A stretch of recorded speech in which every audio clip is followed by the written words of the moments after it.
नमस्ते दोस्तों, स्वागत है आपका फार्मासाइट 2.0 यूट्यूब चैनल पर। साथियों, आज हम लोग बात करने वाले हैं ओवरऑल एल टैबलेट के बारे में। आप स्क्रीन पर देख रहे होंगे, ये ग्रीन कलर की टैबलेट आती है। इसके अंदर 21 गोली का पत्ता निकलता है, जिसको महिलाओं से संबंधित परेशानियों में दिया जाता है। कई डॉक्टर्स जो महिलाओं की डॉक्टर्स होती हैं, वो भी महिलाओं की जो समस्याएं रहती हैं, जैसे कि पीरियड्स से संबंधित जो समस्याएं रहती हैं, या फिर जो महिलाएं माँ बनना नहीं चाहती हैं या बच्चों में गैप रखना चाहती हैं, तो इस तरह की स्थितियों में इस गोलियों को दिया जाता है। आज मैं अपनी इस वीडियो में आपको बताऊंगा ओवरऑल एल टैबलेट के बारे में पूरी जानकारी, एकदम सटीक जानकारी, इसकी डोज की, इसके उपयोग के बारे में, क्या नुकसान ये गोली करती है, किन को नहीं खानी चाहिए, ये ए टू जेड जानकारी इसकी मैं आपको दूंगा। दोस्तों, ओवरऑल एल टैबलेट जो होती है, इसके अंदर दो तरह के हार्मोन्स रहते हैं। पहला होता है लीवोनोर्जेस्ट्रेन और दूसरा होता है एथाइल एस्ट्रेडियोल।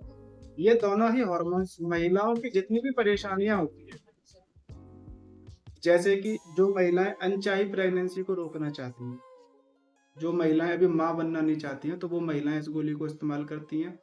या फिर जो महिलाएं अपने बच्चों में गैप रखना चाहती हैं, साल भर का, 2 साल का, 3 साल का, 5 साल का, तो वो महिलाएं उस कंडीशन में भी इस गोली को इस्तेमाल करती हैं। या फिर जिन महिलाओं को पीरियड से संबंधित समस्याएं रहती है, जैसे कि इरेगुलर पीरियड्स हैं, जैसे कि महीना जो होता है उनका कभी कम दिन का होता है, कभी ज़्यादा दिन का रहता है, कभी मेला ज़्यादा आ गया, कभी कम आ गया, तो इस तरह की स्थितियों को ख़त्म करने के लिए भी इस गोली को दिया जाता है। तीसरे नंबर पर, कई महिलाओं को कष्टदायी पीरियड होते हैं, कष्टदायी महामारी आती है, तो उस स्थिति में भी उसको ठीक करने के लिए इस गोली को दिया जाता है। दो तरह की स्थितियां रहती हैं महिलाओं में, पीसीओएस और पीसीओडी। इनमें हार्मोनल संतुलन को ठीक करने के लिए भी इस गोली को दिया जाता है। पीसीओडी के बारे में मैंने ऑलरेडी एक वीडियो बना रखी है, आप इसके बारे में अच्छे से समझ सकते हैं उस वीडियो को देख के। अब हम इसकी डोज के बारे में बात करेंगे कि इसको किस तरह से खाना चाहिए। तो साथियों, इस गोली के अंदर 21 गोलियां आती है, 21 टैबलेट की स्ट्रिप आती है ये। और इसका सबसे ज़्यादा गोल्डन पीरियड होता है जब महिलाओं को माहवारी चालू होती है, यानी पीरियड आते हैं, तो उसके पहले दिन से 5वें दिन इसको स्टार्ट करना चाहिए और लगातार 21 दिन इसको खाना चाहिए। 21 दिन खत्म होने के बाद में गोली को 7 दिन का गैप रखना चाहिए, फिर दोबारा से इस गोली को स्टार्ट करना चाहिए। ये इसका सबसे सही तरीका रहता है। अब हम बात करेंगे, कई महिलाएं क्या करती हैं कि इसको कभी कभी खाना भूल जाती हैं। जैसे कि यदि आप इसको रोजाना सुबह ही खा रहे थे, तो आप इसको रोजाना सुबह ही खाइए। अगर सुबह आप खाना भूल गए, शाम को आपको याद आ गया, तो आप शाम को खा लें। या फिर 12 घंटे के बाद में आपको याद आ रहा है, जैसे कि आज सुबह आप खाना भूल गए, कल सुबह आपको याद आ रहा है, तो आप 2 गोली एक साथ खाइए।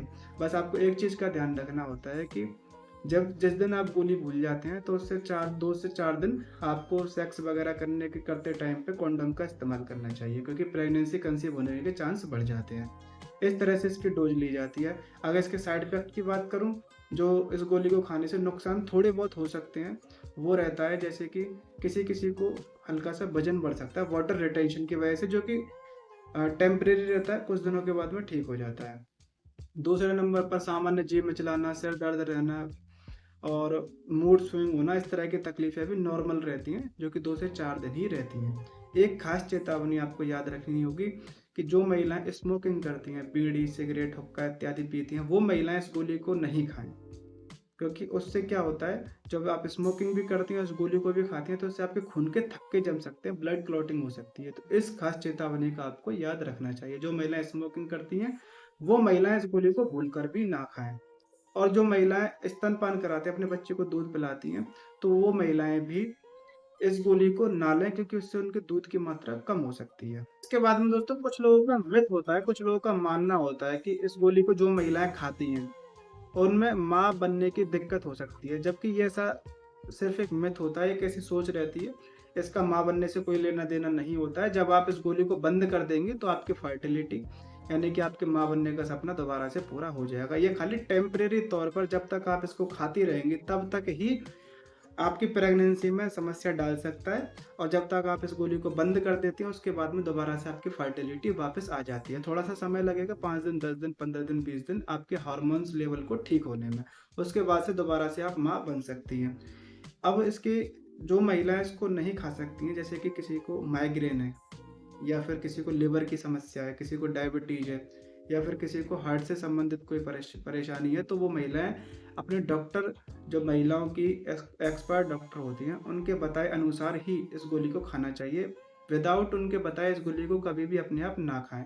इस तरह से आपको इन बातों का ध्यान रखना होता है इस गोली को खाने के लिए। ये गोली महिलाएं शादीशुदा हो चाहे शादीशुदा ना हो, कैसी भी महिला हो, महिलाओं से संबंधित तकलीफों में इस गोली को दिया जाता है। उम्मीद करूंगा आपको मेरे द्वारा ये समझाई हुई जानकारी अच्छी लगी होगी, समझ में आई होगी। वीडियो अच्छी लगी तो इसको लाइक करें, चैनल को सब्सक्राइब करें और शेयर जरूर करना। मिलते हैं अगली वीडियो में। धन्यवाद।